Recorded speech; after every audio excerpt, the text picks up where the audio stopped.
Monsieur le président, mesdames, et messieurs les ministres, mesdames, et messieurs les rapporteurs, monsieur le président de la commission des affaires sociales, mes chers collègues, le groupe Socialiste, Écologiste et Républicain ne pratique pas la motion de procédure systématique.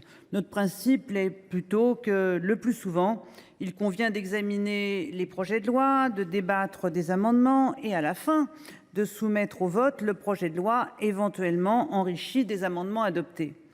Et c'est justement parce que nous sommes soucieux de ces principes que je défends devant vous cette exception d'irrecevabilité et vous demande donc de renvoyer le texte à l'Assemblée nationale. En effet, nous ne pouvons pas sereinement examiner le PLFSS tel, non pas qu'il nous vient de l'Assemblée nationale, parce qu'en réalité il ne nous vient de nulle part puisqu'il n'a pas été adopté à l'Assemblée nationale. La procédure retenue par le gouvernement a abouti à enjamber purement et simplement l'Assemblée nationale et donc n'est conforme ni à nos institutions, ni au parlementarisme, ni à l'exercice de la souveraineté nationale. Que s'est-il passé à l'Assemblée nationale ? En commission, la première et la deuxième partie du PLFSS ont été rejetées, ce qui déjà n'est pas banal. En séance publique, la deuxième partie, les recettes, a été adoptée, enrichie bien sûr des amendements voulus par une majorité des députés. Un mot quand même sur ces amendements. Ces amendements augmentaient de 17 milliards les recettes de la sécurité sociale. 17 milliards, c'est 2,5% des ressources de la sécurité sociale. On est donc loin des commentaires beaucoup entendus sur la folie fiscale. Augmenter de 2,5% les recettes, c'est à notre sens justement l'inverse de la folie, c'est la raison. La folie, c'est de laisser se creuser les déficits de la sécurité sociale, d'année en année, jusqu'à ce qu'un jour on constate que la sécurité sociale ne peut plus remplir ses missions et qu'en fin de compte, il n'y a qu'à confier au privé ce qui relève jusqu'à présent de l'assurance collective. La folie, c'est de s'en prendre aux assurés sociaux, augmenter le ticket modérateur sur les médicaments comme sur les consultations. La folie, c'est de s'en prendre aux malades, aux retraités. La folie, c'est aussi un Ondam hospitalier à 0,3% une fois que nous aurons déduit les cotisations à la CNRACL, dont je vous rappelle qu'elles pèsent sur les personnels hospitaliers, ainsi que l'inflation. La raison, à l'inverse, c'est de sauver notre système de protection sociale en lui garantissant les recettes supplémentaires pour le ramener progressivement à l'équilibre. Mais revenons à ce qui s'est passé à l'Assemblée nationale. Après que la deuxième partie du PLFSS a été adoptée, parce que la gauche, bien sûr, a fait adopter des amendements utiles, mais la gauche a aussi fait preuve de beaucoup de sens des responsabilités. Et elle a retiré de nombreux amendements afin que les débats tiennent dans le calendrier. Mais ce qu'on pourrait appeler peut-être une association de malfaisants, ce fameux socle commun dont, parenthèse, on ne voit plus très bien de quoi il est le socle, et même ce que tous ces gens ont en commun, tant leurs amendements peuvent être parfois contradictoires et même hostiles au projet du gouvernement. Et le socle commun, avec le gouvernement, ont multiplié les manœuvres dilatoires, afin qu'aucun vote global n'ait lieu sur le PLFSS à l'Assemblée nationale. Et le 5 novembre à minuit, alors que de jurisprudence constante du Conseil constitutionnel, le gouvernement aurait pu prolonger le débat tard dans la nuit, les députés étaient prêts, du moins ceux de gauche, le gouvernement a mis fin à l'examen du PLFSS. Et il y a mis fin sans vote. J'insiste bien sur sans vote. Certains ont dit que cela aboutissait somme toute un peu comme un 49-3. Mais non, quand il y a 49-3, il y a vote. Le gouvernement engage sa responsabilité. Le gouvernement prend un risque, le risque de la censure. En choisissant la procédure de l'article 47.1 de la Constitution, le gouvernement n'a pris aucun risque pour lui-même. Il a fait prendre tous les risques à la démocratie, au Parlement et à notre système de santé. Y avait-il une autre voie possible ? Bien sûr, celle de la co-construction. Alors que le Premier ministre avait indiqué que, je cite, le texte était perfectible, en réalité, à aucun moment le gouvernement n'a cherché à solliciter les députés pour envisager sérieusement les modifications du texte sur lesquelles ils auraient pu ensemble aboutir. Ce qui avait semblé être une main tendue de la part du Premier ministre n'a été en fin de compte qu'un coup de main donné au président du groupe LR, qui a annoncé ensuite que le gel de la revalorisation des pensions retraite serait légèrement différent de celui prévu au départ. Mais pour ceux qui nous écoutent, il y aura bien néanmoins gel des pensions retraite. Alors j'entends les collègues sénateurs, probablement parce qu'après 12 ans dans l'opposition, c'est long et pesant, qui se réjouissent à l'idée que le Sénat soit la chambre dans laquelle va s'écrire le PLFSS.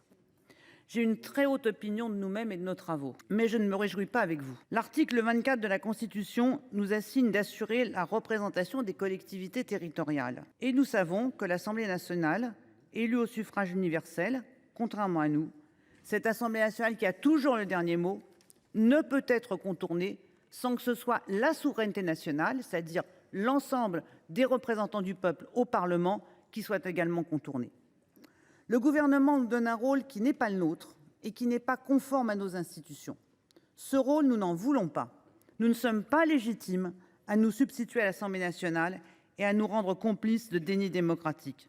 Pensez-vous vraiment que la démocratie se porte si bien en France et partout ailleurs qu'on puisse la maltraiter, la contourner, la nier? Nous pensons à l'inverse que nous devons être exemplaires dans l'exercice démocratique, plus que jamais. Et c'est la raison pour laquelle, chers collègues, je vous invite à voter cette exception d'irrecevabilité. Monsieur le Président, Mesdames et Messieurs les ministres, chers collègues, le projet de loi de financement de la sécurité sociale 2025, tel que proposé par le Gouvernement, nous inquiète comme jamais auparavant, car il met à mal les fondements mêmes de notre protection sociale. Ce budget arrive au Sénat après une procédure inédite, sans vote des dépenses par l'Assemblée nationale, fût-elle au travers du 49.3. Ce budget est bien loin des attentes de nos concitoyens. Il ne répond pas aux enjeux budgétaires, comme évoqué lors de la motion d'irrecevabilité déposée par notre groupe. Il ne résout pas les déficits. Il ne propose aucune trajectoire de retour à l'équilibre. Il augmente timidement les recettes et réduit drastiquement les dépenses en les mettant à la charge des malades.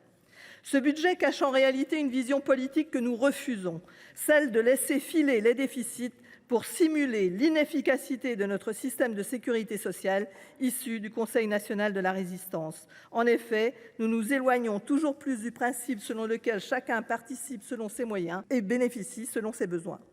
C'est ce principe de solidarité nationale qui est menacé un peu plus chaque année depuis 7 ans. Et nous atteignons cette année un point de bascule. Le Sénat a rendu en 2024 2 rapports symptomatiques de 2 dérives de notre système de santé: la financiarisation de notre offre de soins et la hausse des tarifs des complémentaires santé au regard du pouvoir d'achat des Français. L'ultralibéralisme macroniste depuis 7 ans a conduit à favoriser la financiarisation de notre offre de soins. Concernant les complémentaires santé, le risque d'une privatisation de notre protection sociale est réel. Laisser toujours plus de dépenses à la charge du patient, des mutuelles ou des assurances privées conduit à les rendre inabordables pour les plus fragiles et à rompre le principe d'égalité d'accès aux soins. Je m'étonne que les Républicains de la droite sénatoriale se soient associés à ce projet de budget macroniste, que nous pouvons qualifier d'insincère et d'infidèle aux principes que nous défendons. Madame la rapporteure générale dit son attachement à notre sécurité sociale. Elle aura l'occasion de soutenir certaines de nos propositions, nous laissant entrevoir quelques avancées au Sénat. Madame la ministre, le Gouvernement présente fièrement une hausse de l'Ondam à 2,8 %. En réalité, cette augmentation couvre l'inflation à hauteur de 1,8 et 4 points de plus de cotisations de retraite CNRACL. Quid des mesures Ségur non financées? Quid des déficits qui conduisent beaucoup d'établissements publics de santé et du médico-social à ne plus payer leurs cotisations à l'Urssaf? L'hôpital public a besoin de notre soutien et de moyens, tout comme les collectivités territoriales qui portent au quotidien les mesures de solidarité auprès des familles et des plus âgés. Or, nos collectivités se trouvent asphyxiées par votre méthode qui impose, sans concertation aucune, des coups de rabot avec le fonds de précaution figurant au PLF ou une augmentation de leurs charges au travers des 4 points de cotisation CNRACL, donnant ainsi le coup de grâce aux villes et aux départements déjà exsangues. Pour pérenniser ce système français, notre responsabilité exige d'assurer l'équilibre budgétaire des différentes branches de la sécurité sociale, qui ne peuvent fonctionner sur un déficit permanent. Le peu de recettes nouvelles présentées ne permettra pas le retour à l'équilibre. Je reste étonnée de voir la majorité sénatoriale soutenir cette fuite en avant des déficits, alors que vos rangs dénoncent cette logique depuis des années.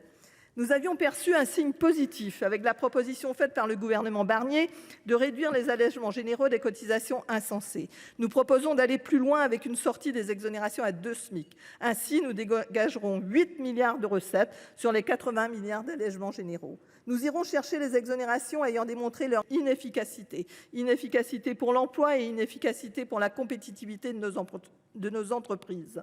Nous les compléterons par une contribution des revenus exceptionnellement élevés et par une fiscalité comportementale chère à notre rapporteur général. Cependant, d'autres recettes proposées par la rapporteure De Seyne sur la branche autonomie nous excèdent. Faire travailler les seuls salariés un jour de plus sans être payés n'est respectueux ni de la justice sociale ni du travail. Notre groupe propose des recettes raisonnables, à la juste hauteur des besoins pour un retour à l'équilibre à terme, sans ponctionner toujours plus les salariés, les malades ou les retraités. L'annonce du report de la revalorisation de 2% des retraites au 1er juillet et non au 1er janvier, finalement annoncée à 1% par M. Wauquiez, à quel titre? Proposée ensuite par amendement de la rapporteure Gruny pour les retraités, le compte n'y sera pas. Côté dépenses, nous nous opposerons à toute augmentation du reste à charge qui pèse sur les malades et les plus vulnérables. Je pense aussi à l'augmentation du ticket modérateur ou la diminution des indemnités journalières. Nous revendiquons une loi de programmation pluriannuelle pour la santé, tout comme la promesse faite pour le grand âge et qui n'est toujours pas présentée pour 2025 malgré l'attente tant des citoyens que des professionnels. Aussi, nous proposerons de mener une réelle politique de prévention santé, car la prévention sera le levier le plus efficace pour réduire nos dépenses de santé. La distinction des dépenses de prévention, issue d'un amendement socialiste et ajoutée par le gouvernement après le passage du texte à l'Assemblée, est une avancée qui doit être suivie par un investissement à la hauteur des enjeux. Invisibilisée dans votre budget, la santé mentale est pourtant supposée être la grande cause du Premier ministre.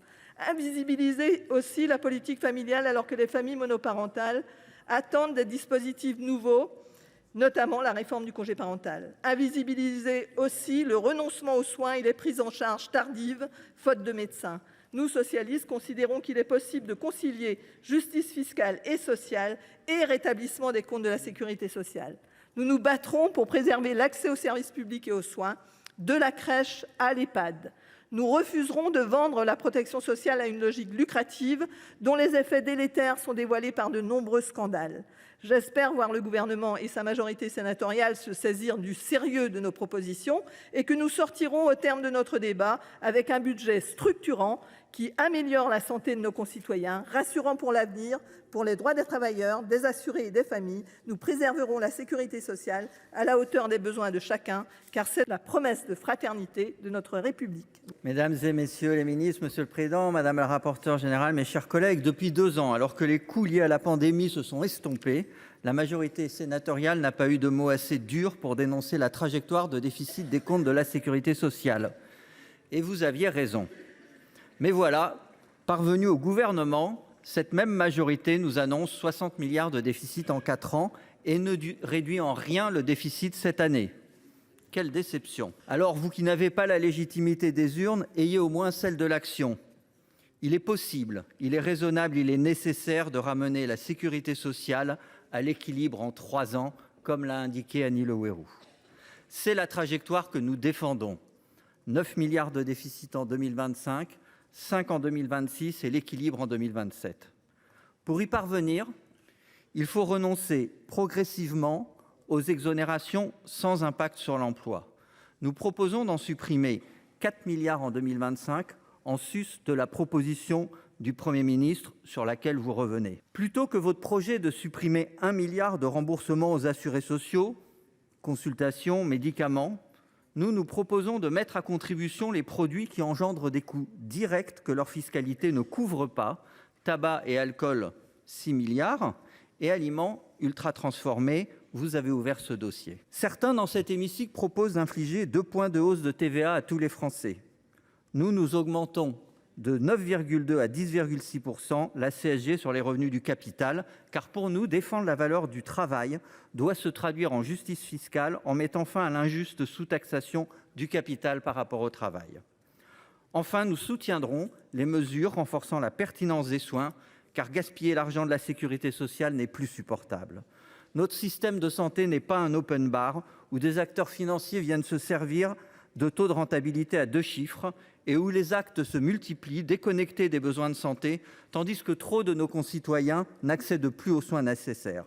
La gabegie est insupportable en temps de pénurie. Ce que nous proposons, c'est une gestion responsable et solidaire qui permettrait, tout en réduisant le déficit à 9 milliards dès cette année, d'allouer 2 milliards de plus à nos hôpitaux, 1 à la branche autonomie et d'éviter les déremboursements. Mais nous ne voulons pas seulement bien gérer la sécurité sociale, nous voulons transformer en profondeur l'élaboration du budget santé du pays. Nous proposons d'en renverser la logique actuelle qui est centralisée, court-termiste et déconnectée de la délibération sur les besoins de santé et les priorités de santé publique. Jamais notre pays ne mènera l'indispensable virage de la prévention dans le cadre actuel. Il faut changer la loi pour que le travail collectif sur le budget santé débute chaque printemps dans les départements, sous le double pilotage des ARS et des élus, avec la participation de l'ensemble des acteurs de santé et des usagers. C'est au niveau départemental qu'il faut déterminer les objectifs et les priorités locales de santé publique. C'est ensuite au Parlement qu'il doit revenir en début d'été d'adopter le cadrage national de la LFSS en intégrant les priorités du territoire. La LFSS procédera alors à l'allocation des moyens en fonction des objectifs poursuivis. Mes chers collègues, continuer comme le propose cette LFSS aggrave l'incompréhension des Français qui subissent la dégradation de l'offre de soins et l'incompréhension des acteurs de santé qui constatent la déconnexion des arbitrages avec les besoins de santé et une juste place pour chaque acteur. La promesse de tout changer après la pandémie s'est évanouie. Vous ne changez rien, promettant toujours pour les lendemains ce qui n'engage à rien, alors que notre sécurité sociale mérite d'être mieux gérée que ne l'est l'État. Monsieur le président, madame, messieurs les ministres, mes chers collègues, je souhaite faire un focus sur la branche autonomie de ce PLFSS, dont l'objectif de dépenses pour 2025 s'élève à 42,4 milliards d'euros. Nous le savons tous, la population française est inscrite dans une trajectoire de vieillissement tendanciel. Cette évolution démographique se traduira en matière de politique publique de prise en charge de la dépendance par un accroissement massif des besoins d'investissement dans les EHPAD, estimé à plus de 7 milliards d'euros à l'horizon 2030, auquel il faut ajouter le domiciliaire. C'est donc au total plus de 10 milliards d'euros qui devront être programmés. Et le texte soumis par le gouvernement dont nous discutons aujourd'hui n'apporte aucunement les marges de manœuvre nécessaires pour répondre à cet enjeu. Nous ne sommes pas les seuls à le dire. Le Conseil de la CNSA a rendu un avis défavorable sur ce PLFSS et dénonce l'insuffisance des moyens par rapport aux besoins. Je rappelle que ça fait aussi plus de 6 ans, 7 ans on pourrait dire, que nous attendons du président de la République qu'il tienne sa promesse, annoncer enfin le dépôt d'un projet de loi pour répondre aux défis de vieillissement. Texte qui est espéré par tous, les Français et leurs familles, comme les professionnels des secteurs de la santé, du social et du médico-social. 6 ans que les gouvernements successifs nous présentent des écrans de fumée, générant légitimement frustration et colère. Ces derniers mois, l'examen de la proposition de loi portant mesures pour bâtir la société du bien vieillir en France, particulièrement son article 10, avait permis d'acter la nécessaire adoption d'une loi de programmation pluriannuelle pour le grand âge, dotée d'une trajectoire financière. Cela d'ici le 31 décembre de cette année 2024. La Première ministre d'alors s'était engagée à un texte déposé au plus tard à l'été, de manière à être définitivement adopté dans les délais. Au final, tout ceci n'était qu'une énième promesse non tenue et qui bafoue de surcroît une loi adoptée par la représentation nationale. Il y a pourtant urgence à préparer la société à la massification du vieillissement. Certes, cela a été rappelé, la création de 6 500 emplois est prévue, mais cela est nettement insuffisant quand on sait les besoins des établissements. Cela reviendra à créer à peine un poste par EHPAD. En termes d'urgence, il y a aussi urgence à répondre, bien sûr, à la grave crise que connaissent les EHPAD publics, 8 établissements sur 10 étant en déficit. Ce n'est certainement pas le fonds de 140 millions d'euros pour accompagner la transformation de ces établissements, leur rénovation notamment, qui va suffire. Nous pourrions réinstaurer un équilibre entre EHPAD publics, privés à but non lucratif et privés à but lucratif, notamment en taxant les superprofits de ces derniers, comme le groupe socialiste, écologiste et républicain proposait de le faire le mois dernier lors de l'examen du texte de notre collègue Jean-Luc Fichet. Nous sommes face à un défi majeur auquel notre société doit répondre. Les enjeux du vieillissement, de la perte d'autonomie, de l'isolement aussi, appellent des moyens d'ampleur. Avec ce PLFSS, nous passons une fois de plus à côté des vrais sujets dont les Français, y compris les élus, dans tous nos territoires, aimeraient pourtant et logiquement qu'on se saisisse. La facilité, mes chers collègues, serait de penser, à l'image du gouvernement, qu'instaurer une deuxième journée de solidarité serait la solution à tous les problèmes de financement de la dépendance. Vous l'appelez, mes chers collègues, contribution de solidarité par le travail. Mais ayez au moins le courage de dire clairement que vous demandez aux salariés de travailler une journée gratuitement. Alors que certains nous promettaient de travailler plus pour gagner plus. Les mêmes nous proposent maintenant de travailler plus pour gagner moins. En quelque sorte, finalement. Alors évidemment, pour nous, c'est non. Car il serait profondément injuste de demander à nouveau aux Français de travailler sans être payés. Ça s'appelle du bénévolat.